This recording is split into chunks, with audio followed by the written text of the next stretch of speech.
Depois de um tempo, o supervisor Gong Taishiki começa a matar cada um daqueles detentos.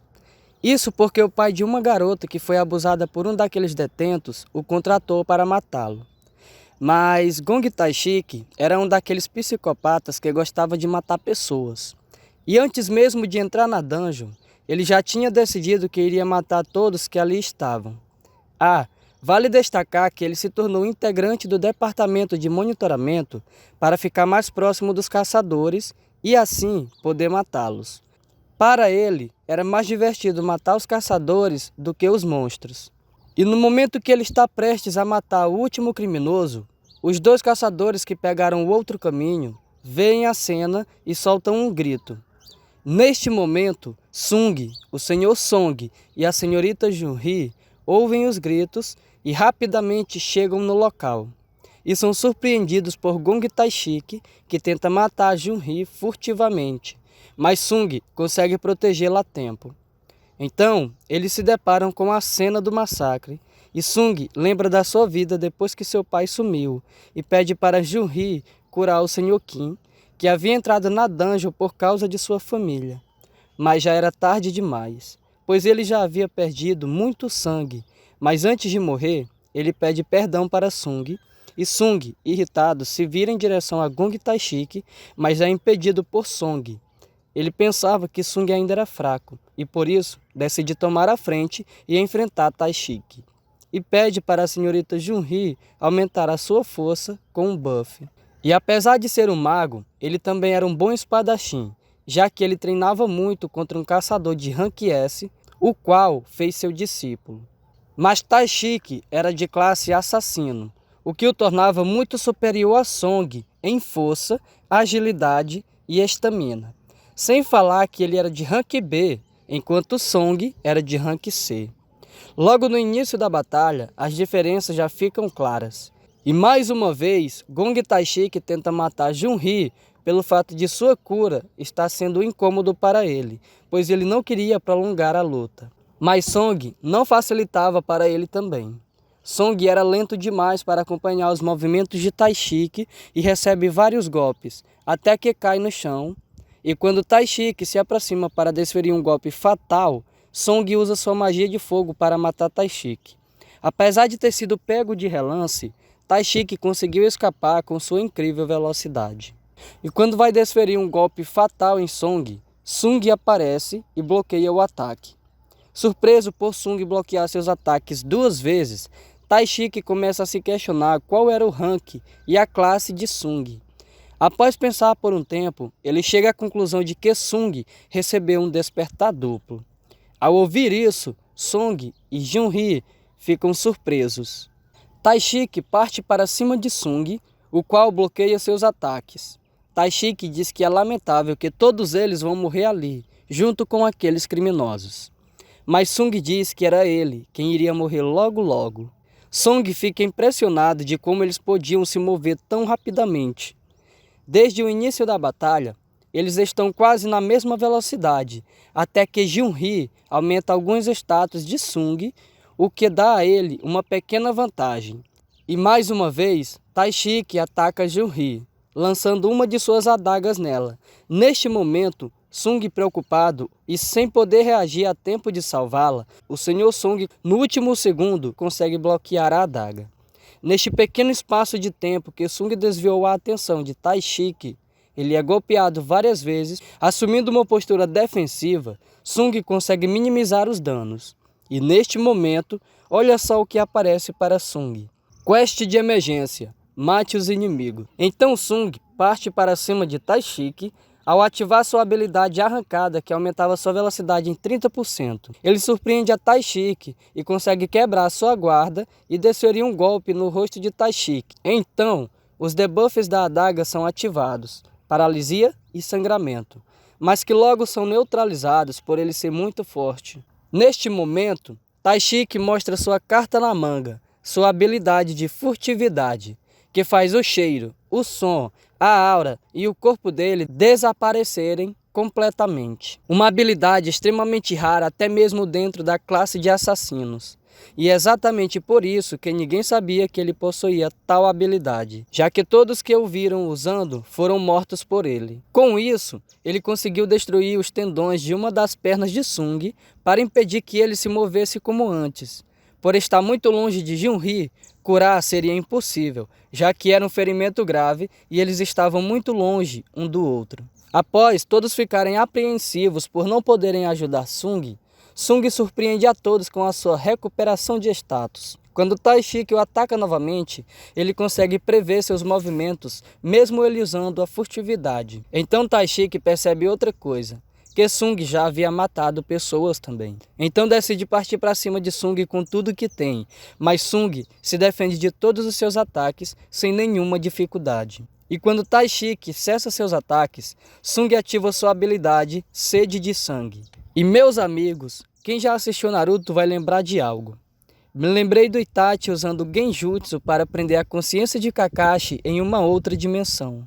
Porque neste momento, parece que a consciência de Taishiki foi parar dentro de uma outra dimensão, onde ele estava sendo observado por uma sombra assustadora, até que Sung apunhala seu coração, trazendo-o de volta à realidade. Morrendo para os debuffs da adaga, Taishiki pergunta o que Sung era. Sung diz que também não sabia, mas que ele era um caçador que ficava mais forte a cada batalha. Quando Sung remove sua adaga, ele vê uma runa, que ao ser quebrada, lhe deu a habilidade de furtividade. Depois disso, Sung diz que vai matar o boss, e o Sr. Song e a senhorita Junhee decidem esperar ele lá fora da dungeon. Sung então leva um dos assassinos que estava vivo, provavelmente o que violou a garota, o qual teve suas cordas vocais cortadas para não gritar, enquanto Taishiki o torturaria, provavelmente.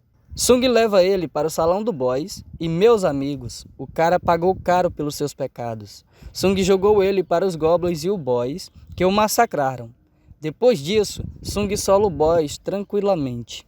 Depois de ser relatada a ocorrência à Associação dos Caçadores, olha só quem chega para investigar. Won Jinshu, chefe da divisão de monitoramento, que ficou surpreso ao ver a evolução de Sung. Ele pergunta quem matou Taishiki. Ao ver Sung relutante em dizer que foi ele, para não suspeitarem que ele teve um despertar duplo, Sung diz que foi ele com a ajuda de Junhee. Meio duvidoso por Taishiki ser de Rank B e ele de Rank C, e além disso, ele era um dos mais fortes do departamento de monitoramento, ele acredita, já que Sung não seria capaz de tal coisa. Sabe de nada, inocente! E sugere que ele mude de país com sua família, porque o irmão mais novo de Hong Dong-suk poderia procurar vingança contra ele, e nem mesmo as autoridades poderiam conter caso isso acontecesse. Depois disso, a gente vê Sung e Junhee conversando enquanto caminhavam e falavam sobre o passado, de como Sung vivia se machucando e quase sempre morrendo, mas sempre conseguiu escapar, lutando para sobreviver, mas que agora ele transmitia uma aura de confiança. E ela diz que vai se aposentar e voltar para sua terra natal, já que não conseguiu superar o trauma do covil duplo. No dia seguinte, Sung se encontra com Jinwoo para dar início às explorações dos portais, onde ele reuniu um pessoal que aceitou participar só para preencher o número mínimo, que era de 10 pessoas, para explorarem um portal de Rank C. E vejam só, Jinwoo mais uma vez com uma de suas armaduras do Cavaleiro do Zodíaco, o qual Sung manda ele tirar porque isso iria atrapalhar. Somente os dois entrariam no portal, e todos da raid ficam impressionados com o quão rápido eles fecharam um portal de Rank C, e ainda por cima, sozinho. E ainda iriam fechar mais 2 no mesmo dia. Esses portais poderiam ser reservados por 7.000 wons, e ele reservou cada um por 100.000 wons, só para garantir que nenhuma outra guilda tomasse a reserva. Isso acabou chamando a atenção de um dos chefes do setor de administração, An Sang-min, da guilda do Tigre Branco, uma das grandes guildas da Coreia do Sul, que ao vasculhar o histórico de Sung, começa a suspeitar que ele recebeu um despertar duplo. Enquanto isso, Sung está terminando de fechar outra dungeon. E coitadinho dos monstros, eles morriam de medo ao verem Sung, que já estava pelo menos no Rank B. Depois que ele completa as missões diárias, ele recebe 3 pontos para distribuir em qualquer estatística, e sempre colocava em força. mas agora que ele tinha várias habilidades que consumia mana, a qual necessitava de inteligência para tal, ele decide começar a investir em inteligência também. Após matar o boss dessa dungeon, ele chega no nível 40 e desbloqueia a quest de mudança de trabalho. Então ele decide fazê-la no dia seguinte e pede para Jinru adiar a entrada nos portais. O diretor de administração, An Sang-min, o aguardava. Eles foram a um restaurante e ele tenta recrutar Sung, cobrindo a proposta de Jinru. Mas ele se surpreende quando Sung pergunta se ele estava disposto a dar o prédio da Guilda do Tigre Branco, que valia 50 bilhões de wons, a ele, já que Jinru lhe deu o prédio de 30 bilhões. Depois de desistir de contratá-lo, naquele momento, eles acabam fazendo um acordo nos 3 portais que estavam reservados para o dia seguinte, já que ele iria fazer a quest de mudança de trabalho. E cada portal saiu a 200 milhões. Ele aceita porque ultimamente era impossível reservar um e também para criar boas relações com Sung. E Sung pede para ele manter em segredo as informações que ele descobriu a seu respeito. No dia seguinte, logo cedinho, ele vai para um lugar fazer a quest de mudança de trabalho. Nesta dungeon, ele não poderia usar nenhuma porção de cura, porção para recuperar mana e, o mais importante, a recuperação de status, que já havia salvado sua vida algumas vezes.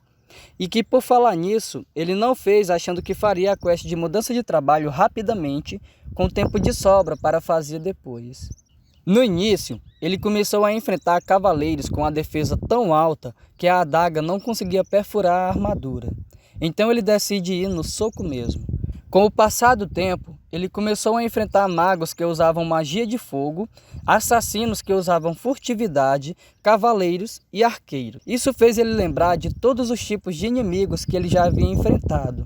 E agora, era todos de uma vez. Sendo levado ao extremo e tendo que lutar com todas as suas habilidades para enfrentar diferentes inimigos e com diferentes habilidades, depois de um longo tempo nesta batalha incessante, ele consegue acabar com todos e consegue dropar um kit de armadura que reduz em 7% os danos sofridos e que ficava invisível ao ser equipada. Depois de recuperar o fôlego, ele entra no salão do boss, o qual logo aparece, e ele era tão forte que emitia uma energia que fazia com que Sung se lembrasse da estátua do covil duplo. Seu nome era Comandante Sanguinário Igris, o cavaleiro que protegia um trono vazio. Ele segurava uma espada extremamente longa. Ele parte para cima de Sung, que por pouco não é partido em 2. Vejam que um pedaço do capuz da roupa de Sung foi cortada, e somente o vento que ele gerou ao balançar a espada destruiu alguns pilares que estavam atrás de Sung. Sung tenta atacar com a adaga, mas a defesa de Igris era muito alta e não surtiu efeito algum. Então Igris contra-ataca Sung. Sung consegue recuar, mas Igris tenta perfurá-lo com sua longa espada. Sung consegue se desviar e toma distância. Depois de ver que ele não superava Igris em nenhum status, ele decide ir na porrada mesmo. Igris, ao ver aquilo, aceita seu desafio e se livra de todas as suas armas também e vai na porrada. Como ele era superior em todos os status, ele encurta a distância em um piscar de olhos, segura o capuz da roupa de Sung e lança-o contra a parede. Logo em seguida, Sung consegue bloquear o próximo golpe, mas mesmo assim é ferido devido à diferença de forças. Sung ativa sua habilidade de arrancada, que aumentava sua velocidade em 30%, e consegue acertar um golpe em Igris, mas não surtiu efeito algum, já que a defesa dele era altíssima. Então Igris contra-ataca e Sung, com muita dificuldade, consegue bloquear. Então, começam a se atacar com uma incrível sequência de golpes, até que Sung é empurrado pela diferença de forças. Neste momento, Igris acerta um soco que faz com que o corpo de Sung gire no ar. Neste momento, Sung consegue acertar um chute na cara dele, mas não surte efeito algum. Então Igris segura a perna de Sung com sua mão esquerda e com a sua mão direita ele o ataca, lançando-o novamente contra a parede. E Sung cai em cima do trono vazio, quase desmaiado.